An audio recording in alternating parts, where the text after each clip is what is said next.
बिस्मिल्लाहिर्रहमानिर्रहीम। आज हम छठा चैप्टर डिजिटल इलेक्ट्रॉनिक्स का स्टडी करेंगे। ये चैप्टर इसमें दो चीज़ें स्टडी करेंगे, लैचेस और फ्लिप फ्लॉप्स। सबसे पहले हम ये देखते हैं कि लैच क्या है। It is a 1 bit storage digital circuit. It has 2 inputs S and OR, S for set and R for reset. It has 2 outputs which are complement of each other, that is Q and Q bar. इसकी types दो हैं, there are 2 latches. First one is SR latch and NAND latch, RS latch and NOR latch. सबसे पहले हम RS latch जो है उसकी definition देखते हैं।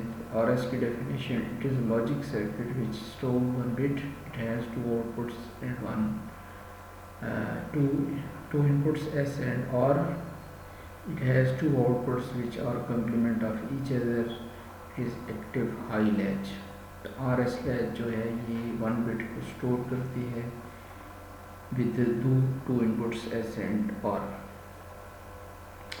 अब इसका जो सर्किट है वो क्या है, तो इसमें हम दो नॉर गेट जो है वो यूज़ करते हैं, जिसमें एक नॉर गेट जो पहला है उसकी एक इनपुट को एक्सटर्नल लीड से कनेक्ट किया होता है, एक्सटर्नल इनपुट से, जो कि R कहलाती है। और इसकी दूसरी इनपुट जो है वो दूसरे वाले नैंड गेट की जो आउटपुट है उसको यहाँ पे फीड किया जाता है। इसी तरीके से जो दूसरा गेट है उसकी एक इनपुट तो एक्सटर्नल अप्लाई की जाती है और इसको S इनपुट का नाम दिया गया है, जबकि दूसरी जो है इनपुट उसको पहले गेट की आउटपुट से कनेक्ट किया है।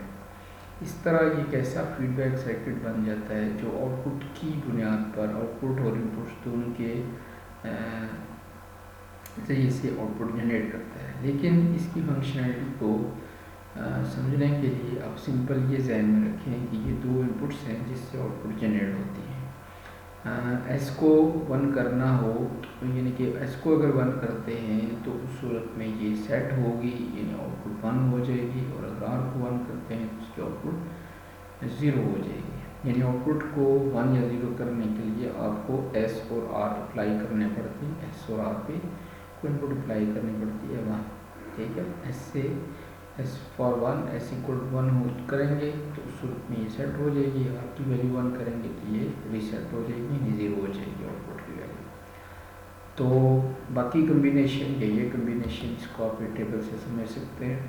अब जैसा कि ये अगर दोनों इनपुट्स आप 0 रखते हैं तो ऐसे ही है जैसे आप घर में स्विचेज या कोई चीज़ यूज़ करते हैं, कोई कंडीशन यूज़ करते हैं, तो वो जो स्विचेज़ हैं अगर उनको ऑफ रहने देते हैं तो उससे कोई आउटपुट पे फ़र्क नहीं पड़ता। यानी कि उनको 0 करने का मतलब है जब S और R की 0 वैल्यू करेंगे तो आउटपुट पे फ़र्क नहीं पड़ेगा, जो ऑलरेडी पहले से सेट हुई है वही रहेगी। यानी ये नहीं है कि यहाँ पे 0 होगी, आउटपुट जो है वो जो पहले से है वो होगी। यानी कि ज़ाहिर है इसमें एक वैल्यू Q है, एक Q बार है, और ये दोनों एक दूसरे का ऑपोजिट हैं, कोई एक 1 होगी, कोई एक 0 होगी। और जब इनमें से कोई एक 1 कोई एक 0 होती है तो वो डेफिनेटली इनपुट को फोर्स करती है कि वो दूसरे गेट को ये इसको फोर्स करेगी, इसको फोर्स करेगी कि इसको कुछ ना कुछ चेंज करे। तो कहने का मतलब ये है कि इसकी कोई ना कोई वैल्यू पहले से मौजूद होगी। हो सकता है क्योंकि वैल्यू 1 हो और अब RF सेट की वैल्यू 0 देते हैं तो फिर वो 1 ही रहेगी। और अगर आप जो है वो लेट्स से इसकी आउटपुट 0 है और आप RS की वैल्यू 0 अप्लाई करेंगे तो वो 0 ही रहेगी, उसमें तब्दीली वाक़या नहीं होगी।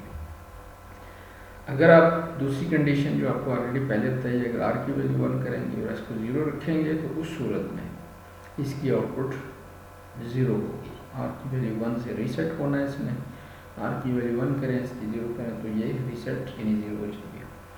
R की वैल्यू S की वैल्यू 1 कर दें और R की 0 रखें तो उस सूरत में इसकी आउटपुट जो है वो 1 होगी।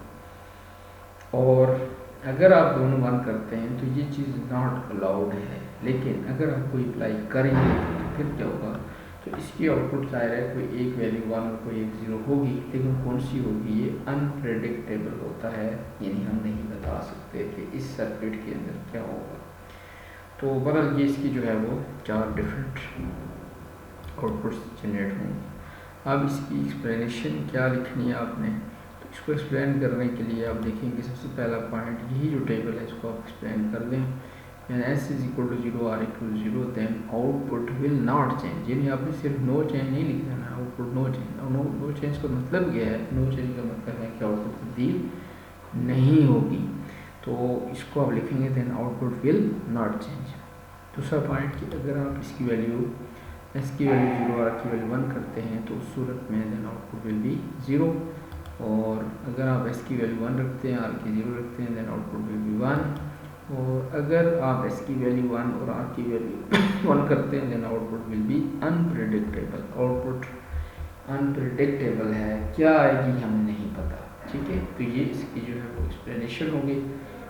नेक्स्ट टाइम हम इसी से मज़ीद आगे जो है वो कुछ लेक्चर्स या स्टडी करेंगे। अस्सलामु अलैकुम वरहमतुल्लाहि